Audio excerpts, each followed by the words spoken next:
नमस्कार, मैं हूं आपके साथ प्राची पाराशर। आप देख रहे हैं इंडिया टीवी। शाम के 5 बज चुके हैं, वक्त हो गया है मुकाबला का। पश्चिम बंगाल की कानून व्यवस्था एक बार फिर सुर्खियों में है। पहले लोकल बॉडी के इलेक्शन के दौरान अराजकता की तस्वीरों ने पूरे देश को हैरान परेशान किया। अब जांच एजेंसी के ऑफिसर्स पर सरेआम जानलेवा हमले की तस्वीरों से हर कोई हलकान है। ईडी के अधिकारी नॉर्थ 24 परगना में टीएमसी नेता शाहजहां शेख के घर रेड डालने पहुंचे थे। शाहजहां शेख के खिलाफ ईडी को पुख्ता सबूत मिले थे कि उसने लोगों के हक के राशन में बड़ा घोटाला किया। शाहजहां को पहले से आशंका थी कि उसके करप्शन की कहानी पर पर्दा डालना मुश्किल है, इसीलिए उसने पहले से ही अपने समर्थकों को भड़काकर तैयार किया। फुल प्लानिंग से ईडी के अधिकारियों पर जानलेवा हमला हुआ। देश में ईडी लगातार ऐसे भ्रष्टाचारियों को दबोचने में लगी है। लोगों की हकमारी करने वालों की फहरिस्त में मोदी विरोधियों की लंबी लिस्ट है। चाहे वो बंगाल में खुद अभिषेक बनर्जी हूं, झारखंड में अवैध खनन मामले में हेमंत सोरेन हूं, बिहार में लैंड फॉर जॉब मामले में तेजस्वी यादव हूं, या फिर दिल्ली में शराब घोटाले में अरविंद केजरीवाल हूं। ऐसे में भ्रष्टाचारियों में डर लाजमी है।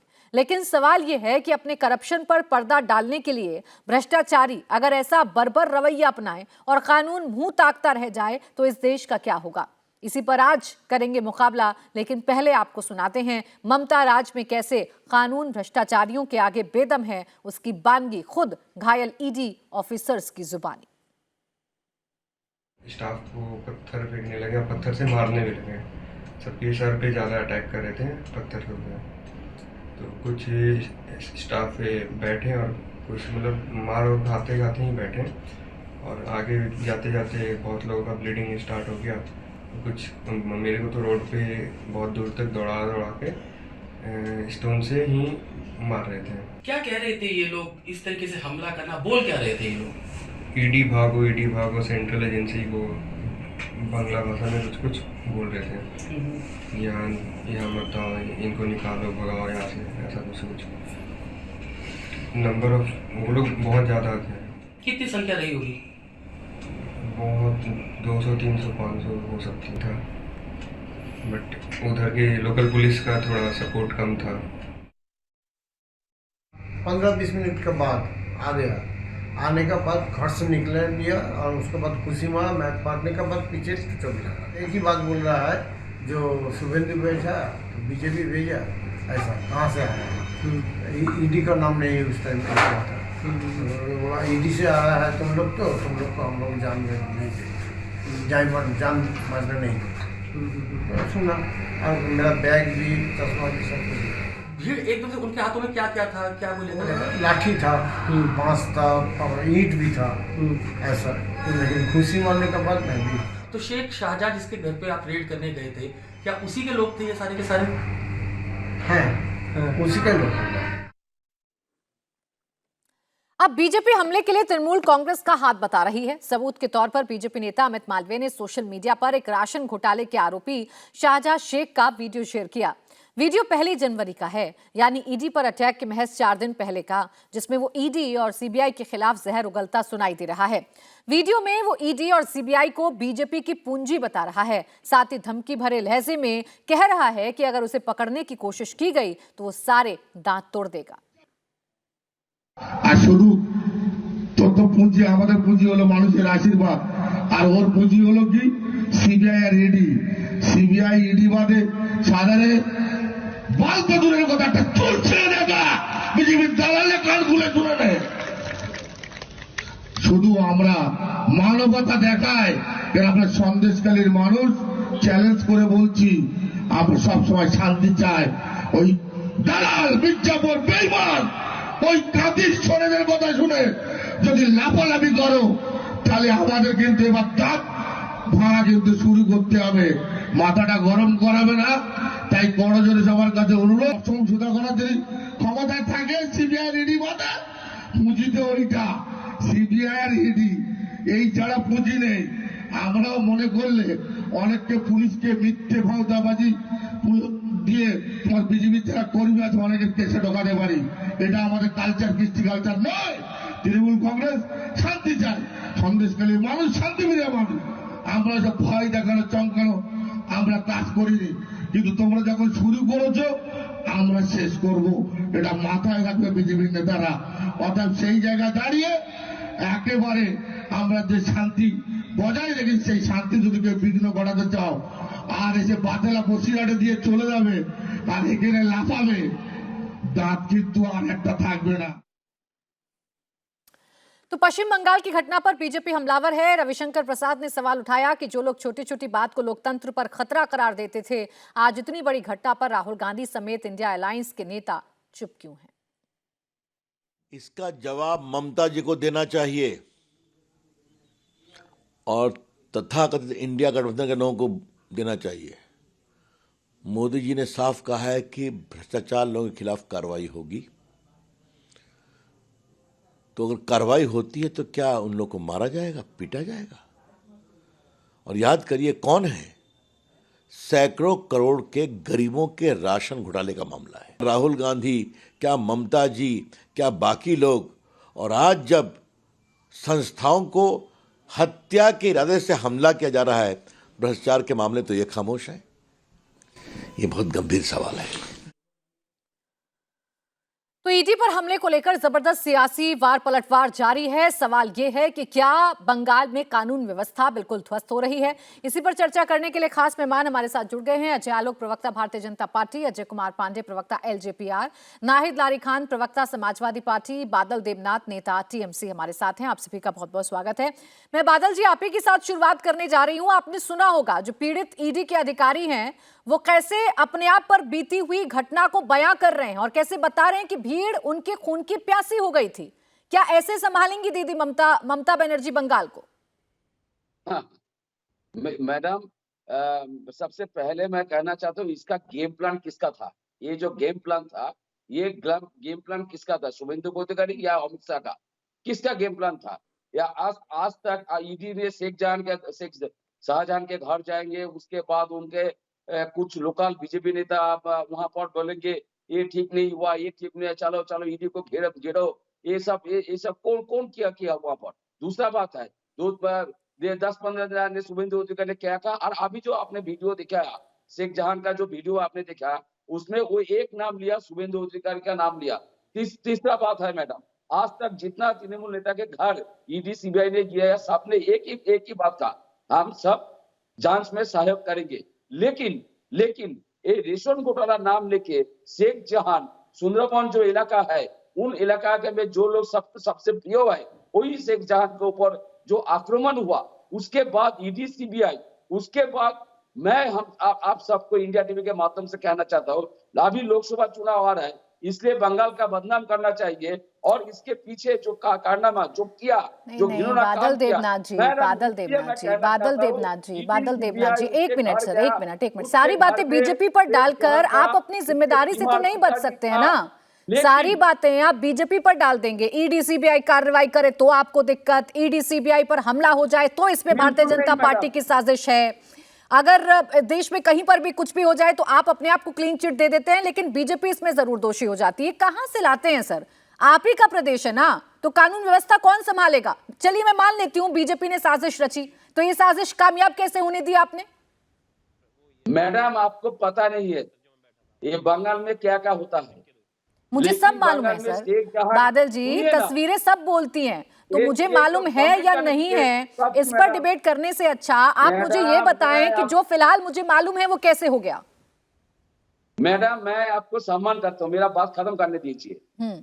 शेख जहां का जो वीडियो अभी आपने दिखाया, वो जो बांग्ला में वक्तव्य रख रहे, शेख जहां खुद कहा ये शुभेंदु अधिकारी क्या क्या कर रहा है यहाँ पर आपको पता नहीं है मैडम। अरे तो आपने उसमें नहीं एक मिनट रुकिए ना सर, एक मिनट, मुझे बीच में बार बार इसलिए टोकना पड़ता है कि जब वो ईडी सीबीआई के बारे में, जब वो ईडी सीबीआई को धमकी भरे लहजे में अपने लोगों से बात कर रहा है, तब आपको सुनाई नहीं दिया? वो लाइन आपने सेलेक्टिवली, उस लाइन पर आप सेलेक्टिवली चुप हो गए। बादल जी आपने जैसे शुभेंदु अधिकारी का नाम पकड़ा, उसी बयान में एक और लाइन है ना, उसी बयान में एक और लाइन है ना बादल देवनाथ जी, कि ईडी सीबीआई अगर आएगी तो दांत तोड़ दूंगा।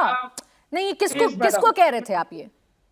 मैडम वो बोलने दीजिए, मैं बोलने दूंगी ना। उससे घर पे गए थे, वो वहां पर शेख जहां घर में ही थे, उसका पिताजी गुर्जर पिताजी जो बीमार है वो भी घर में थे, माँ भी उसका घर में थे।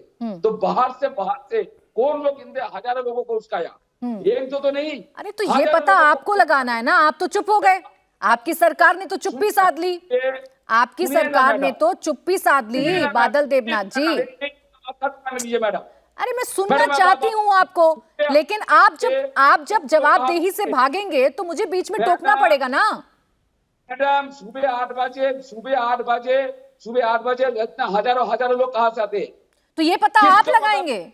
अरे ये पता लगाने का काम आपका है बादल देवनाथ जी, शायद आप जानते नहीं है। सरकार का काम ही ये होता है कि आपको पता लगाना है कि ईडी सीबीआई पर हमला कैसे हो गया। आप तो उल्टा चुप्पी साध कर बैठे हैं, आप तो उल्टा इस पर कुछ भी कहने से बच रहे हैं। अब रुक जाइए, चलिए मैं जवाब ले लेती हूँ। अजय आलोक जी, अच्छा ठीक है सर, अच्छा सर एक मिनट, एक सेकंड रुक जाइए। बादल देवनाथ जी रुक जाइए। अजय आलोक जी, ईडी सीबीआई पर हमला हुआ, अब ये कह रहे हैं टीएमसी वाले कि ये भी आप ही की साजिश है, लोकसभा चुनाव आ रहे हैं, आपको बंगाल और बंगाल की सरकार को बदनाम करना है। देखिए, ये टीएमसी का रक्त चरित्र है, ये इनब्रेड है इनके अंदर, इन्हीं के अंदर नहीं, पूरी इंडिया अलायंस में। परसों तमिलनाडु में भी ईडी के अधिकारियों को वहां की पुलिस ने गिरफ्तार कर लिया। ये इनका कहना है कि भाई हम करप्शन करेंगे, कोई हमारा क्या बिगाड़ लेगा, ईडी उसके घर पहुंचे और हजारों लोग और कोई हमें कुछ करने आएगा तो हम मारेंगे। ये जंगल राज नहीं है, ये पाकिस्तान राज बना के वहां चल रहे हैं। ये जहां पे अटैक हुआ था वहां पे रोहिंग्या को बसाया हुआ है इसने, इस शेख ने, और उन्हीं रोहिंग्याओं ने संस्थाओं पे हमला किया है। अब जरा सोचिए कि बंगाल में रोहिंग्या राज चल रहा है अभी, और इसी राज को पूरे देश में फैलाना चाहते हैं ये लोग। इनकी बेशर्मी देखिए, इनकी बेशर्मी देखिए। लॉ एंड ऑर्डर इनका है, पुलिस इनकी है, और उसके बावजूद ये कह रहे हैं कि साजिश बीजेपी की है। जब सब साजिश बीजेपी की, तब सत्ता क्यों चला रहे हैं? हटिए सत्ता से, हम सुधार कर दिखाते हैं 24 घंटे के अंदर। एक एक को जेल नहीं पहुंचा दिया तब बताइएगा। पूरे देश को बर्बाद करने के बाद ये लॉ एंड ऑर्डर चलता है, ऐसे राज्य चलता है।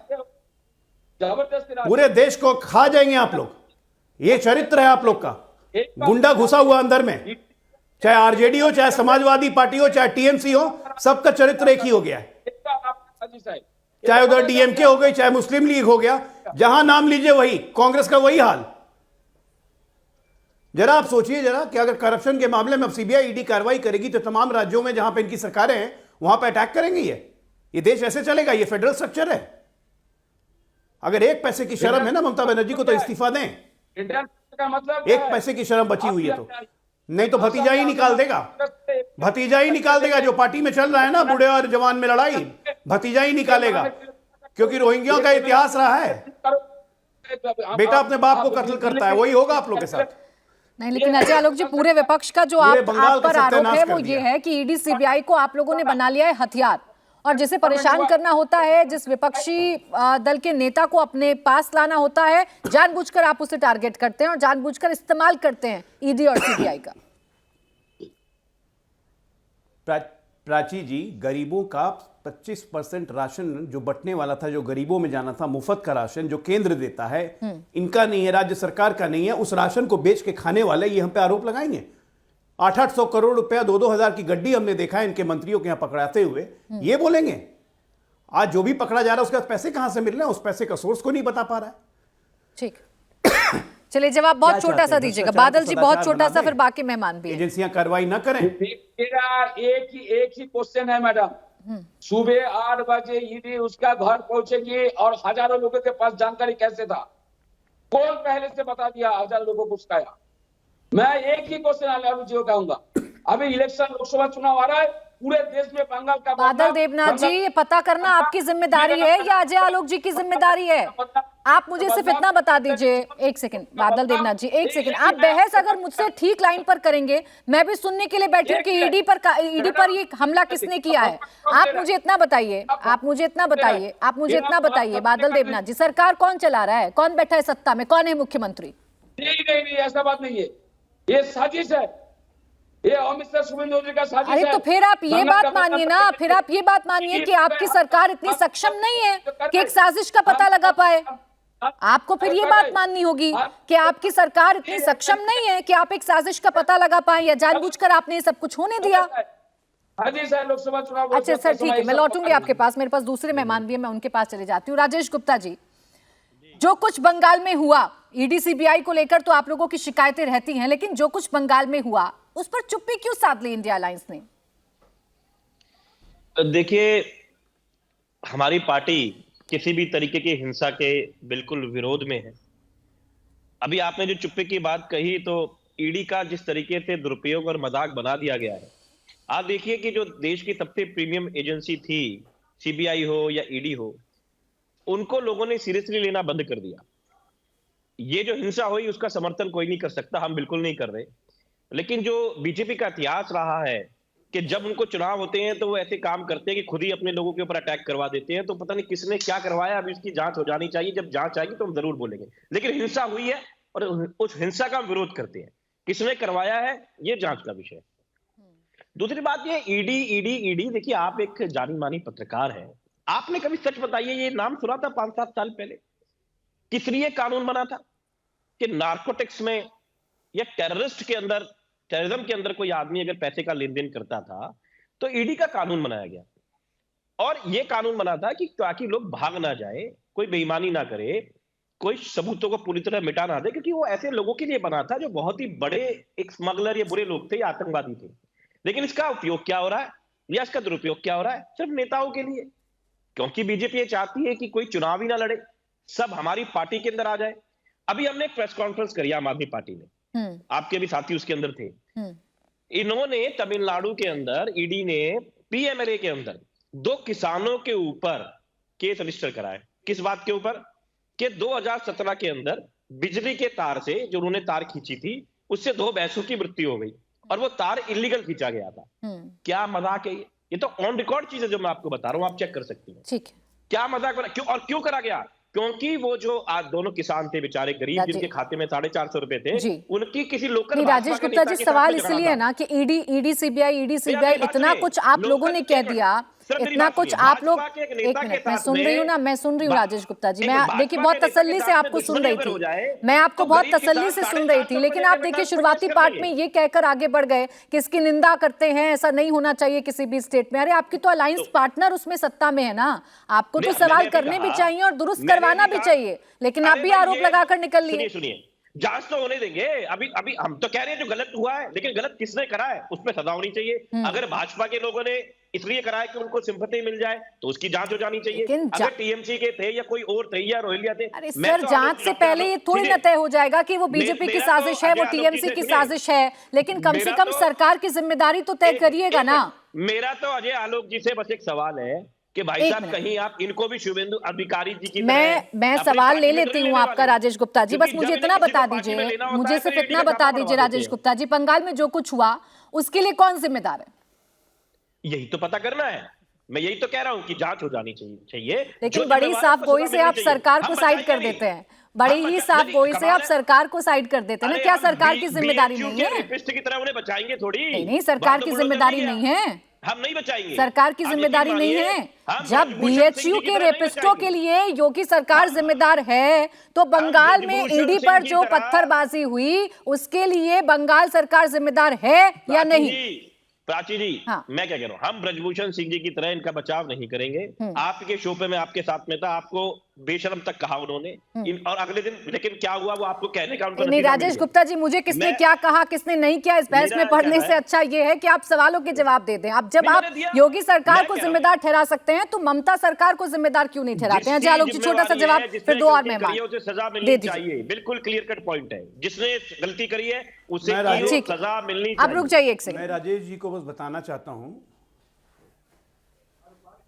मैं राजेश जी को बस ये बताना चाहता हूं कि ईडी कोई 5-6 साल पहले कोई नहीं जानता था, क्योंकि ईडी को हमेशा पॉकेट में दबा के 10 साल पहले हमेशा रखा जाता था। ईडी से कोई काम नहीं किया जाता था। ईडी नाम की एजेंसी 1956 में बन गई थी साहब, जिसका काम था फेमा के तहत और मनी लॉन्ड्रिंग एक्ट के तहत एक्ट करना।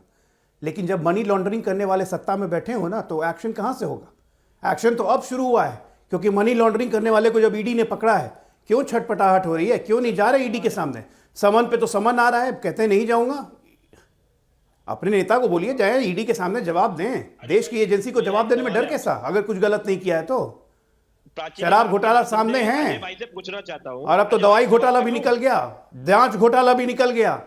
कब तक भागेंगे? जवाब तो देना ही पड़ेगा ना। ये आपके कृत्य हैं, ये हमारे कृत्य नहीं है। अकृत्य के सबूत मिले इसलिए वो मांग रही है।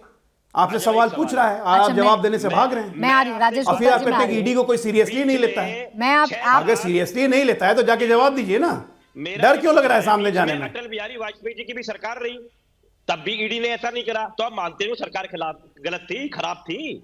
आप मानते हैं अटल बिहारी वाजपेयी जी कुछ काम नहीं कर पाए? एनडीए की सरकार ईडी ने अटल बिहारी वाजपेयी के समय भी, अटल बिहारी वाजपेयी के समय भी आपको बता देता हूं, याद कर लीजिए, अटल बिहारी वाजपेयी जी के समय भी मॉरिशस का घोटाला हुआ था, वो भी ईडी ने ही पकड़ा था। कितने ठीक है केसेस ना? करे थे? घोटाले हम कभी नहीं बख्शते हैं, चाहे हम कभी भी सरकार में रहें, चाहे पूर्ण बहुमत से रहे, चाहे मिलीजुली सरकार रहे। हमारा स्टैंड भ्रष्टाचार पे बहुत क्लियर है, हर भ्रष्टाचारी जाएगा जेल। केजरीवाल को बोलिए, अरविंद केजरीवाल को बोलिए, जहां ईडी के सामने भागने से काम नहीं चलेगा, कानून के हाथ बहुत लंबे होते हैं। और ईडी को सीरियसली लीजिए, ईडी विद प्रूफ काम करती है। क्या निकाला आपने? अच्छा चलिए ठीक है, कौन किस पर क्या राजनीति कर रहा है, इस चर्चा को आगे बढ़ाऊंगी। नाहिद जी और अजय जी, आप दोनों से माफी चाह रही हूँ, मुझे छोटा सा ब्रेक लेना होगा, ब्रेक से फौरन वापस लौटेंगे, आप देखते रहिए मुकाबला।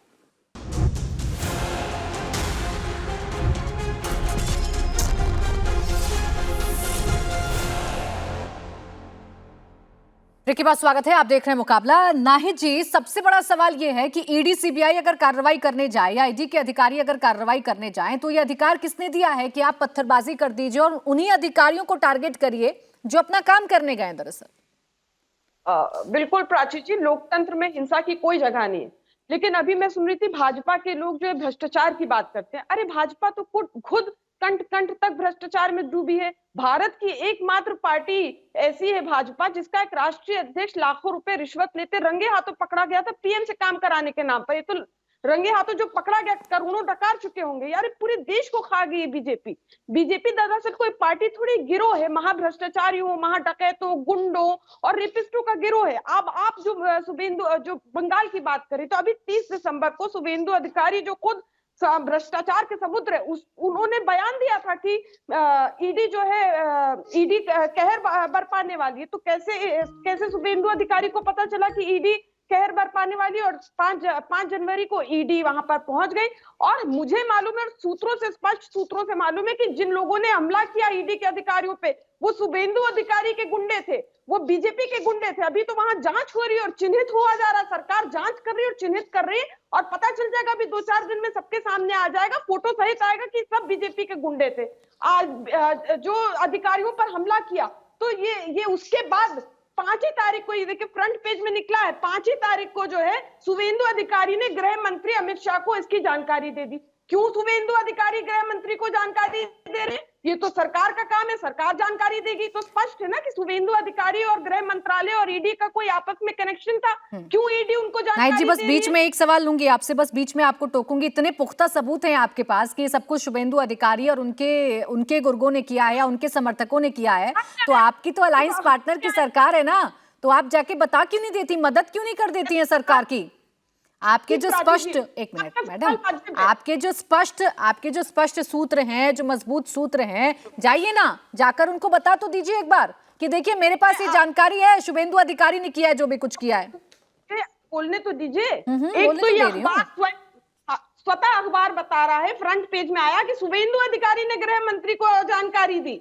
किस हैसियत से शुभेंदु अधिकारी ने, बीजेपी नेता ने जानकारी दी? ये सरकार का काम है। दूसरी बात जो आप कह रही है कि मैं तो खुद ही बता रही हूँ कि वहां की सरकार जांच कर रही है और अभी चिन्हित होंगे और सबके सामने आ जाएंगे। उत्तर प्रदेश में देखिए ना आप, एक सेकंड मुझे दीजिए तो बात कंप्लीट करने का। उत्तर प्रदेश में आप देखिए, अभी उत्तर प्रदेश में जुबैर खान बनकर राम मंदिर और मुख्यमंत्री योगी जी को बम से उड़ाने की धमकी दी। तो पता चला कि ये लोग कौन थे भाई, इनका ओरिजिनल नाम था ताहर सिंह, ओम प्रकाश मिश्रा, देवेंद्र तिवारी, ये सब बीजेपी के बड़े बड़े नेता और बड़े बड़े नेता। अजय कुमार पांडे, जिस बात का जवाब दे दीजिए। नाहिद लारी खान कह रही है जो सब कुछ हो रहा है इस देश में वो बीजेपी कर रही है, और फिर आप आरोप लगा देते हैं कि सब विपक्ष कर रहा है।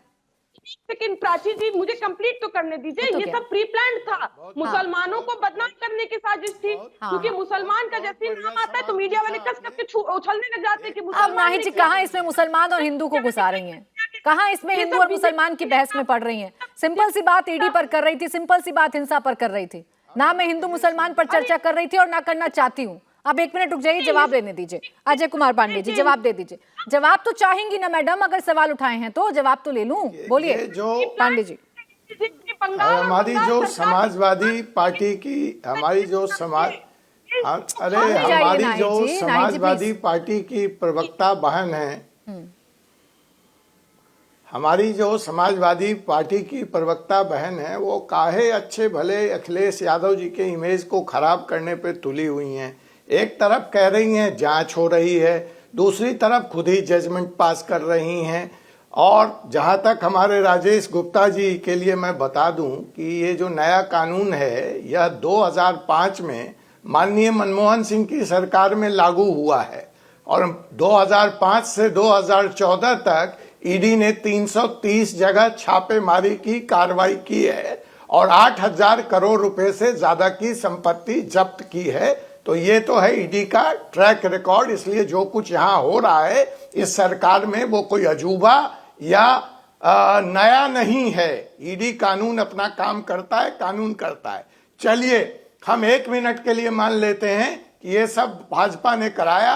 मुझे कलकत्ता हाई कोर्ट में उस पीआईएल का जवाब दे दीजिए जहां पे हाई कोर्ट ने सरकार से यह जवाब तलब किया है कि ईडी और सीबीआई के निशाने पर जितने आरोपी हैं वो इस वक्त कलकत्ता में 5 स्टार हॉस्पिटल, SSKM हॉस्पिटल और IPGMER हॉस्पिटल में आराम फरमा रहे हैं। ये कलकत्ता हाई कोर्ट का स्पष्ट और कड़ा टिप्पणी है कि या तो ईडी और सीबीआई पे हमला करेंगे या ईडी और सीबीआई से बचने के लिए हम 5 सितारा हॉस्पिटल में जो सरकार और जनता की सुविधा के लिए बना है वहां सरकारी डॉक्टर इन आरोपित नेताओं और मंत्रियों के पीछे चाय और ब्रेड पकौड़ा खिलाने का काम कर रहा है। इसके बारे में बताएं राजेश गुप्ता जी, कभी सुना है आपने ऐसा कि आरोपित व्यक्ति अस्पताल की सदर में है, हाई कोर्ट के वर्ड है, नहीं? देखिए लोगों की शिकायत ये है अजय कुमार पांडे जी, नाहिद जी ये कह रही हैं कि आप लोग किस हैसियत से आपने गृह मंत्री को जाकर बता दिया, किस हैसियत से आपने गृह मंत्री को जाकर ये बोल दिया कि बंगाल में तो ये सब कुछ हो रहा है, सब कुछ ठीक कर दीजिए। शुभेंदु अधिकारी होते कौन है, ये सवाल पूछ रहा है विपक्ष। तो नहीं, विपक्ष ये सवाल पूछ रहा है, विपक्ष ये बताए ये जानकारी कहां से आई। मतलब सेंट्रल एजेंसियां, इंटेलिजेंस एजेंसी हमारी सो रही है। और अगर कोई जागरूक नेता है, अगर मुझे पता लगेगा कि उत्तर प्रदेश में कुछ गलत हो रहा है तो मुझे भी अधिकार है। प्राची जी आप लेकिन ये बताएं ना, जो हॉस्पिटल में लोगों को भर्ती कर रखा है आरोपितों को, उसके बारे में क्या कह रही हैं? बोलिए, जवाब जो दीजिए। कलकत्ता हाई कोर्ट की टिप्पणी है। अब ठीक है, दीजिए जवाब दीजिए। पता भी नहीं होगा इनको, पता भी नहीं होगा। जवाब दीजिए ना नाहिद, बोलिए ना नाहिद जी। क्या क्या कह रही है नाहिद जी, बोलिए, आपकी आवाज कट रही है, बोलिए। मैं ये कह रही हूँ कि इसका जवाब भी से लीजिए कि शुभेंदु अधिकारी को कैसे जानकारी मिली कि 30 दिसंबर को उन्होंने बयान दिया कि ईडी कहर बरपाने वाली है। और महाराष्ट्र में जो है जवाब दे दिया आपको सुनाई नहीं पड़ा। थोड़ी देर महाराष्ट्र में शरद पवार जी के पोते पर कार्रवाई हो रही है, वहीं अजीत पवार जो उप मुख्यमंत्री अब नाहिद जी देखिए, आप लोग भेद करते होंगे लेकिन ये लोग तो अपने एक साथ मिलकर अपनी सरकार की बात करते हैं। आपको शायद पता नहीं है, एलजेपीआर एनडीए का पार्टनर है, अलायंस पार्टनर है। तो जो सरकार का पक्ष है वो अजय कुमार पांडे भी वैसे ही रखेंगे जैसा आज अजय आलोक जी रख रहे हैं। आप लोग भेदभाव करते होंगे एक दूसरे की पार्टी पर बोलने के लिए। फिर भी मैं आपके सेटिस्फेक्शन के लिए जवाब ले लेती हूँ। अजय आलोक जी, उन्हें अजय कुमार पांडे जी का जवाब तो समझ नहीं आया, वो स्पेसिफिकली चाह रही है आप ही बताएं शुभेंदु अधिकारी पर कि वो क्यों जाकर गृह मंत्री को सब बता रहे हैं। तो ठीक है, सक्षम में अच्छा बोलते हैं, आपको क्या जरूरत है डमी बीजेपी के डमी? इसका मतलब आपके साथ जो आपके पार्टनर बैठते हैं, एक सेकंड अजय आलोक जी, आपके साथ जो इंडिया अलायंस के पार्टनर बैठते हैं वो डमी है, वो डमी है। क्या नाहिद लारी खान इतनी सक्षम नहीं है कि सिर्फ इंडिया अलायंस की बात रख पाए? मैडम प्लीज मेरे मेहमानों पर टिप्पणी मत करिएगा। आप बोलिए अजय आलोक जी। तो फिर तो आपके सारे पार्टनर डमी है, या तो नाहिद लारी सक्षम नहीं है या तो फिर आपके पार्टनर डमी है। अब रुक जाइए, अजय आलोक जी बोलिए। सारी पार्टी फडणवीस के जो वरिष्ठ नेता उनके पीछे करोड़ों अरे अब रुक जाइए, अब रुक जाइए, नाहिद जी रुक जाइए प्लीज, प्लीज प्लीज रुक जाइए। अरे भाई बीच में मत बोलिए ना। अरे नाहिद जी रुक जाइए, रुक जाइए, पूरा मौका मिलेगा आपको, कर लीजिएगा महिमा मंडन अपने नेता का। अब रुक जाइए, बोलिए बजा लोग जी। नाहिद जी को शायद पता नहीं है कि शुभेंदु अधिकारी बंगाल में नेता प्रतिपक्ष हैं। उनकी एक जिम्मेदारी है राज्य के प्रति, और अपने जिम्मेदारियों के तहत वो गृह मंत्री को बताएंगे कि वहाँ की व्यवस्था क्या है, शासन प्रशासन की क्या व्यवस्था है, लॉ एंड ऑर्डर की क्या व्यवस्था है। इसलिए शुभेंदु अधिकारी को पूरा अधिकार है कि वो गृह मंत्री को स्थितियों से अवगत करवाएं, गवर्नर को स्थितियों से अवगत करवाएं। वही उन्होंने किया क्योंकि वो अपनी जिम्मेदारी समझते हैं। लेकिन जिम्मेदारी है समाजवादी पार्टी बड़ा भ्रष्टाचार पर बात कर रही थी। गायत्री प्रजापति की पार्टी हमें ज्ञान देगी। आजम खान जो अभी तक जेल में है भ्रष्टाचार को लेके, गरीबों की जमीन हथियाने से लेके 1000 करोड़ का घोटाला करने वाली समाजवादी पार्टी हमें ज्ञान देगी। लॉ एंड ऑर्डर का जिसका एल नहीं चलता था उत्तर प्रदेश में, वो हमें ज्ञान देगा। एक भी भ्रष्टाचारी बचेगा नहीं, एक बात याद रखिए। और आप मैं जान रहा हूं ईडी को देख के बदहवासी इंडिया अलायंस को क्यों छूटती है, क्योंकि सारे के सारे भ्रष्ट हैं, सारे परिवारवादी भ्रष्टाचारी एक जगह पे आ गए हैं अपना अस्तित्व बचाने के लिए। और ईडी नहीं, ईडी सीबीआई नहीं, देश की जनता आपके चरित्र को समझ चुकी है कि आप लोग किस चरित्र के व्यक्ति हैं, और आपकी पार्टी किस चरित्र की है, आपके नेता किस चरित्र के। अंदर घुसा हुआ भ्रष्टाचार, नाहिद जी डीएनए में भ्रष्टाचार हो गया है। नाहिद जी थोड़ा सा एक टेक्निकल प्रॉब्लम को समझिए। आप जब अजय आलोक जी के बीच में बोलेंगी मैडम, आप ही की आवाज कटेगी, उनकी नहीं कट रही है, आप ही की आवाज कटेगी, तो अननेसेसरी सिर्फ ये ऐसा लग रहा है कि बस डिबेट डिस्टर्ब हो रहा है और कुछ नहीं आपकी लाइन समझ में आ रही। मैं आपके पास आऊंगी अलग से, आप कर लीजिएगा काउंटर। अब अजय आलोक जी कंप्लीट करिए। देखिए मेरा बड़ा साफ बात है कि देश का कानून अपना काम करेगा। अगर आपको लगता है कि बीजेपी भ्रष्ट है, अगर आपके राज्यों में आपको लगता है बीजेपी भ्रष्ट है, तो इतने राज्यों में आपकी सरकार है, आपके पास भी इन्फोर्समेंट एजेंसी है, इकोनॉमिक ऑफेंसिंग हर राज्य सरकार में होता है। करिए ना बीजेपी नेताओं का अरेस्ट, क्यों नहीं किया? अरे यूपीए के शासन में भी ईडी की कार्रवाई यूपीए के नेताओं पे हुई, बीजेपी पे नहीं हुई। आप बोलिए कि उस वक्त हम शासन में थे। जब भ्रष्टाचार कीजिएगा, चोरी से कमाई करिएगा, तो पकड़े जाइएगा तो कार्रवाई नहीं होगी। मतलब भ्रष्टाचार आपका अधिकार है क्या? राजनीति में आप इसलिए आए कि हम भ्रष्टाचार कर सकते हैं, हमें कोई रोकेगा नहीं, और कोई रोकेगा तो हम उसे मारेंगे। हाँ। आपके पास कितना आ रही हूं मैं, ममता बनर्जी की सरकार, सीबीआई के ऑफिसर गए थे 2014 में, 2018 में सीबीआई के ऑफिसरों को गिरफ्तार करने के लिए पुलिस भेज दी थी इन्होंने। ठीक है राजेश गुप्ता जी, ये कोई पहली बार तो हुआ नहीं है। राजेश गुप्ता जी, ये कोई पहली बार तो हो नहीं रहा ईडी कार्रवाई कर रही है। हाँ, अभी इस वक्त जरूर ईडी को लेकर या सीबीआई को लेकर शोर शराबा है, हल्ला है, सवाल है। देखिए अभी जो अजय कुमार पांडे जी कह रहे थे तो 2005 का कानून बना था, वो तो मैंने पहले ही बता दिया, और जो थोड़े बहुत भी राजनीतिक को जानते हैं वो इस बात को समझते हैं। मैं उनका सम्मान करता हूं, लेकिन जिस तरीके से, अब मुझे नहीं पता वो चाचा की पार्टी से, बीजेपी की भतीजे की पार्टी से, कितनी सीटें उन्हें मिलेगी क्या है, लेकिन ठीक है अलायंस में है तो ठीक है। बहुत सारी ऐसी पार्टियां बीजेपी के साथ में है, बीजेपी अकेली चुनाव नहीं लड़ रही, उनकी हिम्मत नहीं है, तो बहुत सारी ऐसी पार्टियां ली हुई है जिनका एक सांसद नहीं है, एक पार्षद नहीं है, पता नहीं क्या क्या है। लेकिन ठीक है, जो लोग सपोर्ट कर रहे हैं करिए, कुछ लोग विरोध में, कुछ सपोर्ट में होते हैं। अजय आलोक भाई ने मुझे बार बार कहा कि अरविंद केजरीवाल जी क्यों नहीं जा रहे हैं। अजय भैया, आपने संजय भैया को अंदर रखा हुआ है, आपके पास में मनीष सिसोदिया जी 1 साल से है, आप उन्हें छोड़ नहीं रहे हैं, और बहुत पोस्टर चिपकवाने वाले आम आदमी पार्टी के लिए, पर्चे बांटने वाले, आप ईडी ने उनको अंदर बंद करके रखा हुआ है। क्या निकला आज तक? जब छापा पड़ता है तो आप दिखाती है ना ईडी के पैसे निकले, सोना निकला, कागज निकले, मकान निकला, क्या निकला आम आदमी पार्टी के पास में? आप उसको घेरे जा रहे हैं, आगे बढ़ाए जा रहे हैं, क्योंकि पीएमएलए एक्ट जो 2019 में आपने चेंज करा है। अजय, ये जो दूसरे हमारे जो साथी थे पांडे जी, उनको पता होना चाहिए कि उसमें कानून में बदलाव कर दिया गया है। अब उसमें बेल मिलना लगभग नामुमकिन कर दिया जाए, क्योंकि वो छोड़ ही नहीं सकते। कोर्ट कैसे चलेगा? कोर्ट तो उन्हीं कानूनों से चलेगा ना जो संसद में आपने बनाए हैं, जो एमपी बनाते हैं, है ना? तो वो आपने कानून, कल को एक कानून आ जाए कि हमारी बहन तो एंकरिंग कर ही नहीं सकती, सिर्फ आदमी एंकरिंग करेंगे, तो कोर्ट क्या करेगा उसमें? कोर्ट तो वो बोल देगा कि हाँ देश का कानून है, इसको चलाओ। उसका तो विरोध हमारी बहन को करना पड़ेगा। उसके साथ बहुत रिलेवेंट एग्जांपल देते हैं राजेश गुप्ता जी, लेकिन एक एग्जांपल, एक सवाल मेरा भी है बहुत छोटा सा, फिर मुझे आपके सवाल का जवाब अजय कुमार पांडे जी से ले लेना है। आप सिर्फ इतना बता दीजिए, आपने कहा ये डरते हैं, अकेले चुनाव नहीं लड़ सकते हैं, इसलिए इनको बाकी अलायंस पार्टनर की जरूरत है। फिर आप लोग अपने लिए क्या कहिएगा? आप तो इतने सारे दल एक साथ मिल रहे हैं विचारधारा को कॉम्प्रोमाइज करके।